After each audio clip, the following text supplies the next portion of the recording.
Okay, we're going to do some level 1. Level 1 on proofs. Basically, in order to write our proofs, we need to know basic laws. So once we know these laws, then we can refer to them when we're writing our proofs. So these are the ones that are probably the most important things we've done up to this point in the year. So, can anyone tell me, what is the Pythagorean theorem? A squared plus b squared equals c squared. That's true, but when are you allowed to use the Pythagorean theorem? In a right triangle. In a right triangle. Okay, so best answer. In a right triangle, a squared plus b squared equals c squared. It must be a right triangle in order for the Pythagorean theorem to work. Everybody's good with that? Okay. Triangle sum theorem. What does that one sound like? Ooh, every triangle adds up to 360. Mostly, but not quite right. Triangles add up to what? 180. Ah. Okay. Fully, is it the interior or the exterior angles that add up to 180? Interior. Interior. So there we go. So it's the interior angles of triangles add to what again? 180. 180. Good. Okay. Polygon interior angles theorem. Well, we just saw that in the warm-up. What is the polygon interior angles theorem going to look like? Exterior angles? It's not exterior. Why would it be exterior? It's interior. Oh. It's a contradiction. Okay, so the way the polygon interior angles theorem works, you take the number of sides, which we call n, you subtract 2, and you multiply that by 180.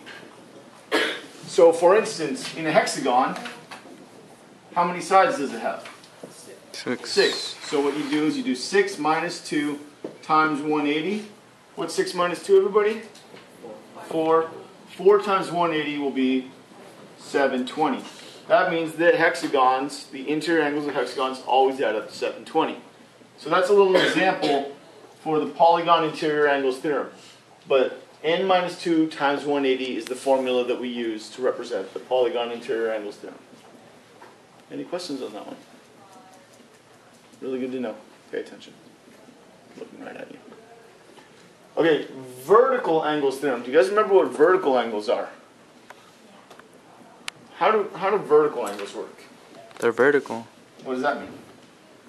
You know. Let's try this. Here's angle 1, here's 2, here's 3, here's 4. What's the vertical angle with angle 1? Oh, 4. 4. What's the vertical angle with angle 3? 2. 2. So vertical angles are they, vertical angles are what? Across each other. They are across from each other, that's true, but that's just the definition. Vertical angles are congruent, meaning whatever is the measure of angle 1, angle 4 will be the same. Whatever is the measure of angle 2, angle 3 will be the same. That's what that means. This isn't new, so that's why I'm not taking much time on it. Oh, I think it's spelled vertical wrong. Still? Oh, very good. Hey, all right, even better. Cool. That's a veritable mistake. Vertical. Okay. Linear pair postulate. So, like, there's a linear pair here too. What's one angle that makes a linear pair with angle 2 here? 1. 1, because they together make a straight line. What's the other one that makes a linear pair with angle 2? 4. 4. So both of them together, in each case, add up to what? 180. 180. So linear pairs.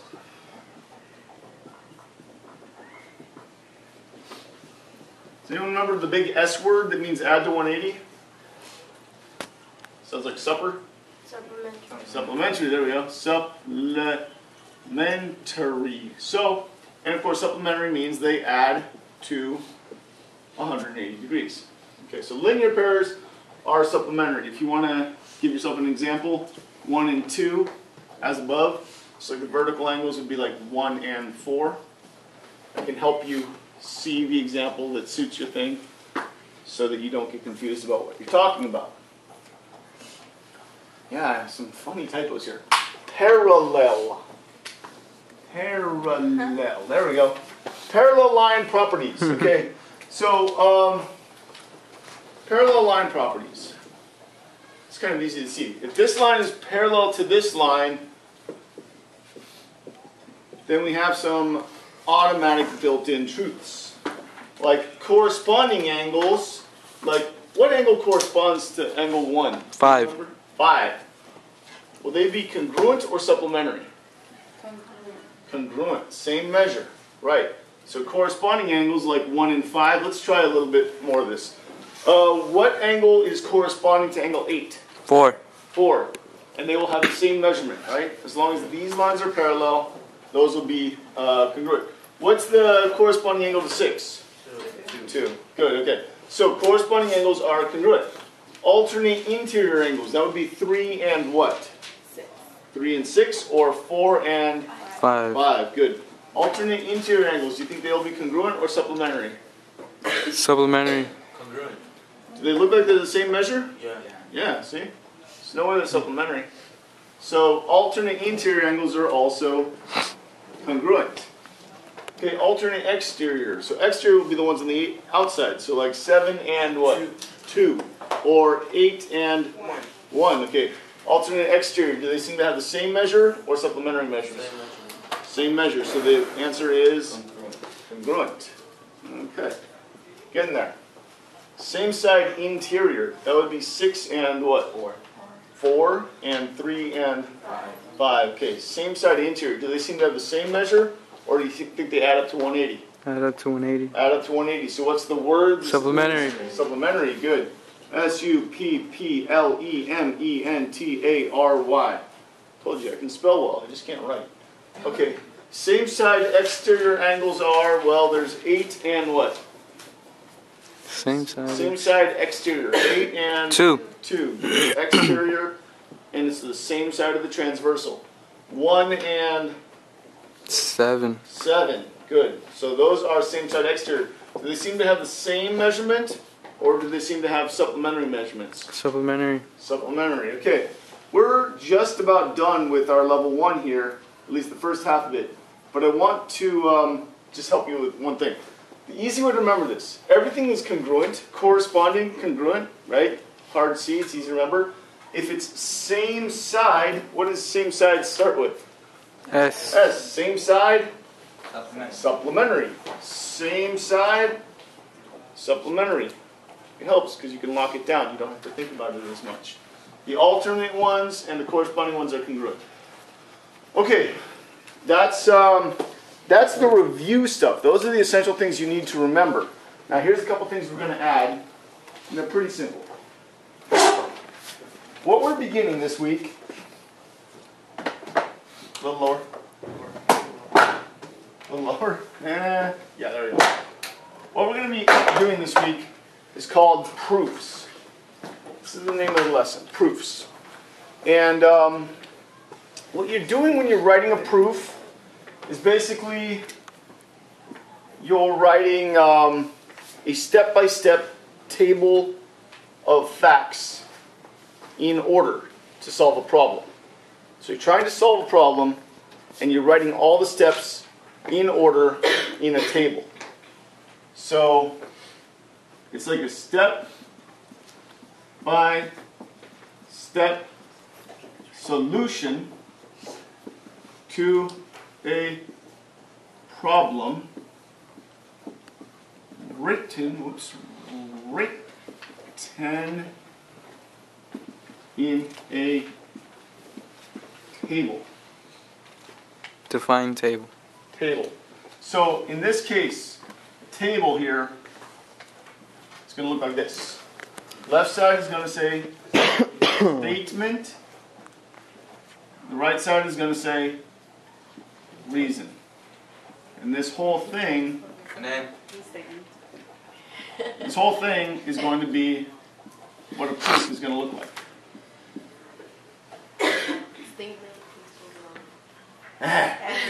Statement. I know, it's been amazing. I think my hand has a mind of its own, and it's not a very smart one.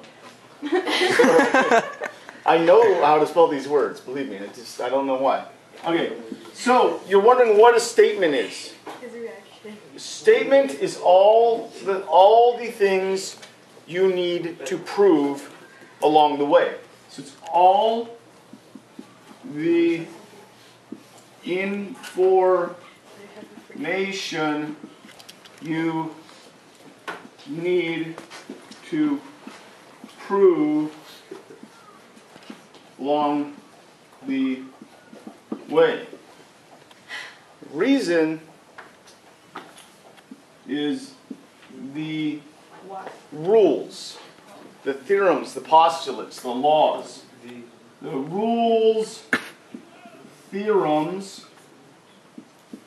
So what did we just go over? Did we go over a bunch of postulates and theorems? Yeah. Mm-hmm. Okay, so basically those things, are they going to end up in the left-hand side of your proofs or on the right-hand side? Right-hand side. Everything you want to say is going to be on the left-hand side.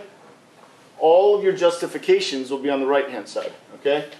The rules, theorems, postulates, and laws that support your statements. And the given. Given is pieces. Pieces of information that help you start your proof.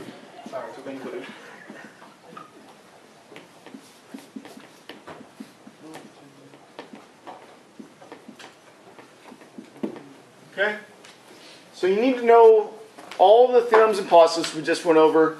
You need to know these definitions. Now, no one's ever going to test you on the definitions of these words. But if you don't know what these words mean, you will not be able to do a proof. Does that make sense?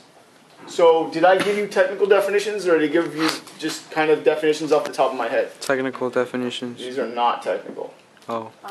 All the information you need to prove along the way. Right? It's not technical. It's off the top of your head. But if you understand what this means, then you know what to do with the statement. Okay? That's the point. You don't need to do perfect definitions of these. You just have to understand what they mean. So I don't mind if you come up with your own way of saying it. Anyway, that's level 1. Thank you very much.